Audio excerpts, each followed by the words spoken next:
De mon côté, je voudrais dire tout d'abord que je suis très heureuse d'être ici aujourd'hui, au Maroc, un grand pays, un pays ami, et pour la France, un partenaire d'exception, un pays avec lequel nous avons tissé au fil des siècles, le ministre le disait, une relation d'une densité, d'une qualité exceptionnelle. Je crois même pouvoir dire qu'entre Français et Marocains, il y a quelque chose, on dit souvent de singulier, mais d'unique, spontanément, et c'est une relation qui ne se compare à aucune autre. Et donc je voudrais commencer, chers amis marocains, par dire mon respect et mon amitié pour le Maroc, mais aussi par adresser mes félicitations à l'équipe marocaine. Elle a fait un remarquable parcours et elle a fait aussi mercredi soir un très beau match. Et je suis sûre que ce n'est que le début de nouvelles et belles aventures pour le football marocain. Donc faites comme nous, vivez vos rêves. Voilà. Tous nos voeux vous accompagnent. Je suis sûre que c'est une équipe qui ira très loin. Certains d'entre vous le savez, mais le ministre vous l'a dit, je suis souvent venue dans votre pays, dans des fonctions officielles diverses ou à titre privé, et toujours avec joie. C'est en effet la première fois que je me rends au Maroc en tant que ministre de l'Europe et des Affaires étrangères. Je veux dire à quel point j'ai été touchée par l'accueil amical, chaleureux que m'a réservé mon homologue, M. Nasser Bourreta. Donc je le remercie. Et nous sortons en effet tout juste de consultations très riches, approfondies, au cours desquelles nous avons échangé sur de très nombreux sujets, et nous continuerons. J'ai pu constater notre très grande proximité de vue sur beaucoup de dossiers, mais je voudrais, devant vous, et pour me concentrer sur l'essentiel, retenir surtout les deux grands principes qui, je crois, résument bien là où nous en sommes aujourd'hui dans cette relation et là où nous voulons aller. Et c'est d'abord une volonté commune qui est de se projeter vers l'avenir, et c'est ensuite l'existence, nous l'avons constaté une nouvelle fois, de très fortes convergences entre nos deux pays qui seront autant de points d'appui vers cet avenir en commun. Quelques mots sur chacun de ces deux grands principes. Projection vers l'avenir, tout d'abord. Le ministre vous l'a dit, ma visite aujourd'hui acte la volonté commune du Maroc et de la France de se projeter ensemble vers l'avenir, conformément à la volonté exprimée par Sa Majesté le roi Mohamed VI et le président de la République française. Ils l'ont fait à nouveau lors de leur entretien téléphonique de substance le 1er novembre. Et ils l'ont fait également, sachez-le, mercredi soir. Je ne trahis aucun secret, puisque je crois que cet entretien est déjà connu de vous, mais je voulais le citer devant vous. Alors l'étape suivante, ce sera la visite d'État du président de la République française au Maroc, à une date qui reste à finaliser, mais qui sera proche, disons, premier trimestre de l'année qui va s'ouvrir dans très très peu de temps. Cette projection vers l'avenir, c'est de notre responsabilité commune pour forger des relations qui soient bénéfiques à nos deux pays, mais les forger, nous en avons beaucoup parlé avec le ministre, pour les 10 ou 20 ans qui viennent, et pas seulement pour aujourd'hui. Il nous faut voir loin et nous voulons voir loin. Cette projection sur l'avenir se fera grâce à un dialogue de la même qualité que celui que nous avons eu aujourd'hui, c'est-à-dire un dialogue respectueux, des échanges nourris, ouverts.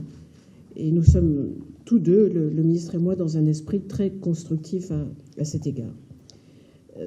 Je souhaite d'ailleurs, et pour illustrer peut-être mon propos, mentionner devant vous un sujet qui nous a occupés un peu ces derniers mois. Sachez que nous avons pris des mesures avec nos partenaires marocains pour la reprise de l'activité consulaire normale. Et j'ajoute que c'est fait. Et pour restaurer une relation consulaire complète entre nos deux pays. Notre objectif est bien de rehausser les échanges humains entre le Maroc et la France, de favoriser encore davantage cette imbrication profonde de nos sociétés qui fait que cette relation est si singulière. Le capital humain qui existe entre nous est un atout pour notre pays.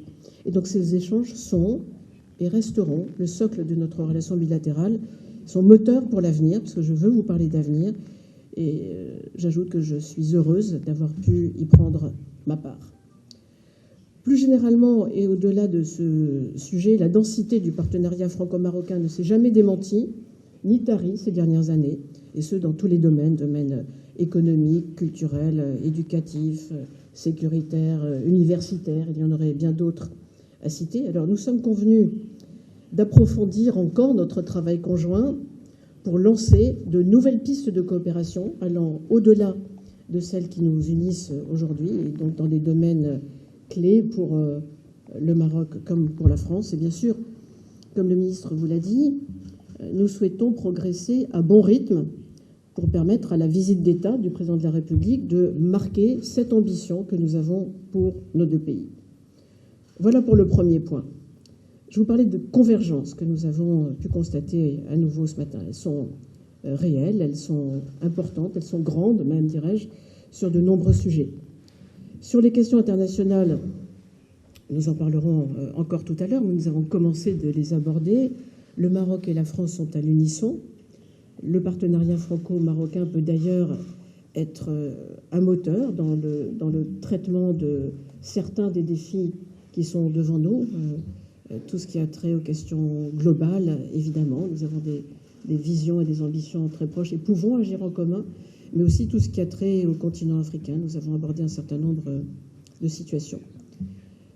Sur la lutte contre le changement climatique, sur l'amélioration de la sécurité alimentaire dans le monde, sur les questions énergétiques, sur les questions si importantes désormais de croissance durable et inclusive, nous y sommes attachés des deux côtés, de lutte aussi contre le terrorisme, la radicalisation, surtout les enjeux de transition écologique, je pourrais en citer beaucoup d'autres.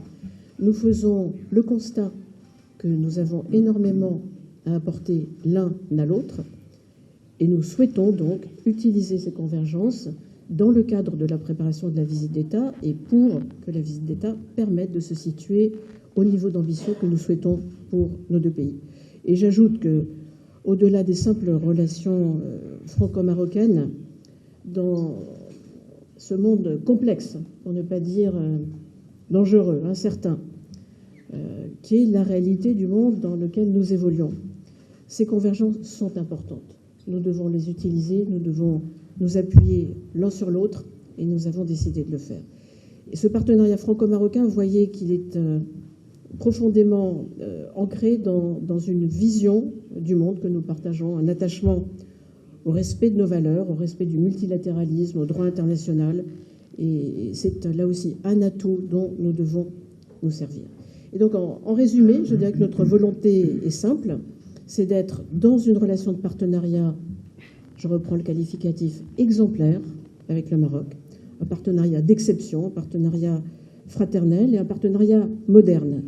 Et nous savons, le ministre en disait quelques mots tout à l'heure, nous savons que cela suppose des deux côtés aussi de nous adapter aux attentes légitimes du Maroc qui s'est profondément transformé, qui continue de se transformer et qui joue un rôle majeur aujourd'hui en Méditerranée, en Afrique.